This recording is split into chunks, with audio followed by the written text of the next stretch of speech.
పూర్వీకుల ఇష్టాలు, ఆశలు, మహత్తర కాంక్షలు, కోపాలు, వైరాలు, పగలు అవే తరువాతి తరాల వారికి వారసత్వంగా మిగులుతాయి.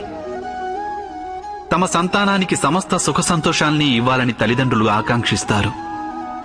వాస్తవంలో వారిచ్చేది తమ దురదృష్టాల ముల్లె మాత్రమే. వారివ్వాలనుకున్న అమృతంతో సంతానానికి వారు విషం నింపిన కలశాన్ని కూడా ఇస్తుంటారు. మీరే ఆలోచించండి, మీ సంతానానికి మీరేమిచ్చారు నేటిదాకా? ఇచ్చుండొచ్చు ప్రేమ, జ్ఞానం, ధనం ఇత్యాదులన్నీ.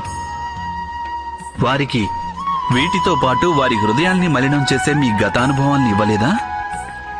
మంచి చెడులంటూ మీరు నిర్ధారించుకున్న విలువల్ని అందివ్వలేదా? ఒక వ్యక్తికి ఇంకొక వ్యక్తితో, ఒక సమాజానికి వేరొక సమాజంతో